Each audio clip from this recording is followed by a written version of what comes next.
Good morning friends. मैं doctor V K Mishra from gastro liver hospital Swarupnagar Kanpur. इसके पिछले video में हम लोगों ने लिवर सिरोसिस के कॉम्प्लिकेशंस के बारे में बात की। लिवर सिरोसिस के उन कॉम्प्लिकेशंस के बारे में बात की जो लाइफ थ्रेटनिंग हो सकते हैं। इस वीडियो में बात करूंगा लिवर सिरोसिस के वो कॉम्प्लिकेशंस हैं जो सीरियस हैं लेकिन उतने सीरियस नहीं है कि लाइफ थ्रेटनिंग बन जाए। कुछ सीरियस भी हैं लेकिन इन्हें समझने की कोशिश करिए। नाउ द नेक्स्ट कॉम्प्लिकेशन जो आपको देखने मिलता है is the mail nutrition. Over a period of time body का जो न्यूट्रिशन है वो नीचे की तरफ जाता है, इसलिए कि जो सिरोसिस है वो आपकी बॉडी की जो एबिलिटी है न्यूट्रिएंट को प्रोसेस करने की वो गड़बड़ कर देती है। लिवर उन न्यूट्रिएंट्स को प्रॉपर प्रोसेस नहीं कर पाता, वो आपकी बॉडी में लगते नहीं है ठीक से, इसलिए आपको कमजोरी होगी, आपका वेट लॉस होगा, इन आपकी मसल लॉस होगी। ये जो मसल लॉस होती है सिरोसिस लिवर में इसे कहते हैं सार्कोपीनिया। तो कमजोरी आना, वजन का कम होना, इन मसल मास का कम होना आर वेरी कॉमन फीचर्स जो लिवर सिरोसिस में दिखाई देते हैं। The second one is the bone disease. Most of the time जो लिवर सिरोसिस के पेशेंट्स हैं उनको बोन की problem, bone pain, osteoporosis is a very common problem. Bone pains are a very common problem. In fact जो liver cirrhosis है उसमें osteoporosis develop होने के चलते जो रिस्क ऑफ फ्रैक्चर है वो हमेशा बढ़ जाती है। तो bone disease part and parcel है लिवर सिरोसिस का, ये नेक्स्ट कॉम्प्लिकेशन है।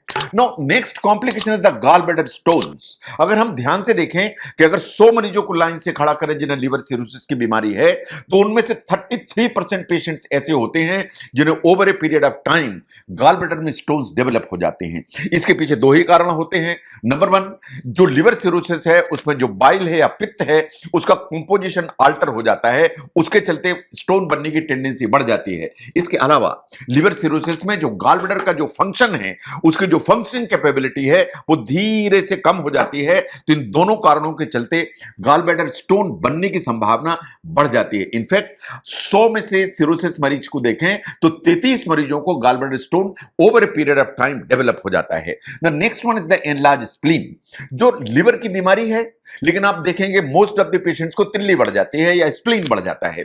तो जो एनलार्ज स्प्लीन है वो एक्चुअली लिवर सिरोसिस के जो एक मैनिफेस्टेशन है उनका हिस्सा है। जो पोर्टल हाइपरटेंशन जैसे मैंने पिछले वीडियो में बात की या जो पोर्टल वेन में प्रेशर बढ़ जाता है इसका रिजल्ट है कि स्प्लीन स्वेल होने लगता है या स्प्लीन की साइज बढ़ने लगती है। इसका मतलब पोर्टल हाइपरटेंशन हुआ, पोर्टल हाइपरटेंशन हुआ तो प्रेशर बढ़ा पोर्टल वेन में, स्प्लीनिक वेन में प्रेशर बढ़ा, इन उसके चलते तिल्ली की साइज बढ़ गई।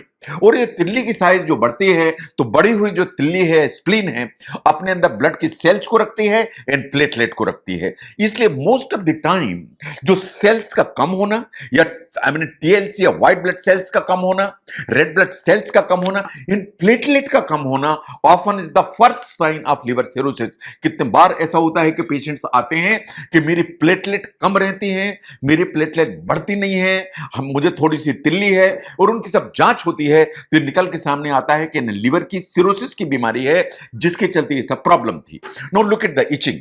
मोस्ट ऑफ द टाइम जो लिवर सिरोसिस के पेशेंट्स हैं उन्हें कभी ना कभी पूरे शरीर में खुजली होना चालू हो जाती है। एक्चुअली जो लिवर है वो पित्त बनाता है या बाइल बनाता है जिसका काम है कि फैट को डाइजेस्ट करे। इन सिरोसिस या सिरोसिस की बीमारी में जो बाइल साल्ट होते हैं इस बाइल में वो आपकी बॉडी में बिल्टअप होने लगते हैं। ये बिल्टअप होंगे तो स्किन के नीचे जो नर्व्स होती हैं उनकी एंडिंग्स पर डिपॉजिट होते हैं और उसके चलते बहुत इंटेंस खुजली होना चालू हो जाती है जो लिवर सिरोसिस का इंडिकेशन है। Now look at the insulin resistance. जो सिरोसिस लिवर की बीमारी है वो एक्चुअली आपकी जो बॉडी है उसमें जो इंसुलिन को प्रॉपर यूज करने की जो प्रक्रिया है उसे इंटरफेयर करती है। तो आपकी बॉडी इंसुलिन बनाती है ग्लूकोज को मैनेज करने के लिए, लेकिन उसको इंटरफेयर करती है लिवर सिरोसिस और उससे प्रॉब्लम क्रिएट करती है।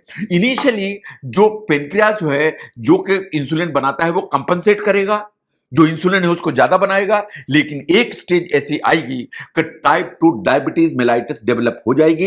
इसलिए जो लिवर सिरोसिस के पेशेंट्स हैं over period of time most of them उन्हें डायबिटीज टाइप 2 डेवलप हो जाती है। Now look at the sensitivity to medication. आप जानते हैं कि लिवर सिरोसिस में लिवर डैमेज्ड है, श्रंकन है, टाइट है, तो उसके बहुत सारे जो फिल्टर्स हैं उतने प्रॉपर काम नहीं करते। तो इसलिए आपने जो भी दवा खाई, आपके बॉडी में जो भी मेडिसिन है उसको फिल्टर करने की कैपेबिलिटी जो लिवर की है वो अप टू द मार्क नहीं है। इसके चलते जो आप दवा खाते हैं उनका इफेक्ट एरेटिक आएगा, उनके साइड इफेक्ट ज्यादा होंगे एंड एक्चुअली कभी कभी डेंजरस साइड इफेक्ट हो सकते हैं। इसलिए आप कोई भी दवा खाते हैं और लिवर सिरोसिस है तो आपको अपने डॉक्टर से बात करने की जरूरत है कि कहीं कोई कॉम्प्लिकेशन डेवलप ना हो जाए। Now look at the hepatorenal syndrome.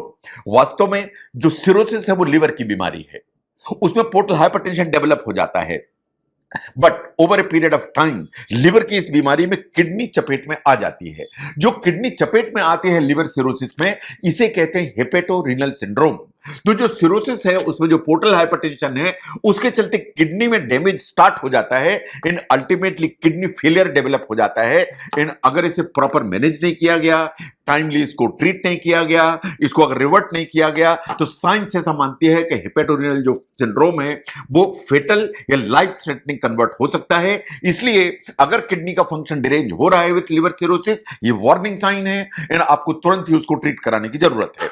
No, जब भी लिवर सिरोसिस होती है तो लिवर कैंसर का जो रिस्क है वो हमेशा ऊपर जाता है। अगर हम अमेरिकन कैंसर सोसाइटी के स्टेटमेंट्स को देखें, व्हाट दे से दैट जितने भी लिवर कैंसर के पेशेंट्स होते हैं उनमें एट द बेस कुछ ना कुछ सिरोसिस का एविडेंस जरूर मिलता है। इसका मतलब यह है कि लिवर जो कैंसर है उसकी जो जर्नी है वो लिवर सिरोसिस से ही स्टार्ट होती है। तो इसलिए liver cancer is a very common complication with cirrhosis liver and particularly अगर hepatitis B and hepatitis C reason है इसके पीछे, तो लिवर कैंसर का जो रिस्क है वो हमेशा बढ़ जाता है। अल्टीमेटली अगर लिवर सिरोसिस प्रॉपर्ली ट्रीट नहीं हुई, प्रॉपर्ली मैनेज नहीं हुई, प्रॉपर्ली कंट्रोल नहीं हुई, तो ये बात बिल्कुल सही है कि ultimately multi organ failure develop हो जाता है। इसे कहते हैं acute on chronic liver disease और acute on liver chronic liver failure. और एक बार ACLF डेवलप हुआ तो most of the time science ऐसा मानती है कि इसके फेटल होने की संभावना है। तो अगर हम ध्यान से देखें कि जो लिवर सिरोसिस है वो एक कॉम्प्लिकेशन प्रोन डिजीज है।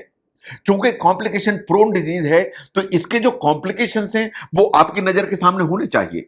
अगर आपकी नजर के सामने होंगे तो आपको उनको अर्ली स्टेज में पहचान पाएंगे। अर्ली स्टेज में पहचान पाएंगे तो आप अपने डॉक्टर को बता पाएंगे, इन उसे प्रॉपर ट्रीट करा पाएंगे। साइंस ऐसा मानती है कि अगर अर्ली स्टेज में कॉम्प्लिकेशंस को पहचाना गया, उनको प्रॉपर ट्रीट किया गया, तो जो सिरोसिस लिवर है उसको कंट्रोल या कंपनसेट किया जा सकता है। अगर ऐसा है तो लाइफ की जो एक्सपेक्टेंसी है वो हमेशा बेटर होती है। तो इसलिए जो लिवर के कॉम्प्लिकेशन है लिवर सिरोसिस के, उनको आप पहचान के रखिए। तो लिवर सिरोसिस के कॉम्प्लिकेशंस उनको समझने में अगर ये वीडियो हेल्प करता है जरूर शेयर करें। मैं doctor V K Mishra from gastro liver hospital, Swaroop Nagar, Kanpur. Thank you very much.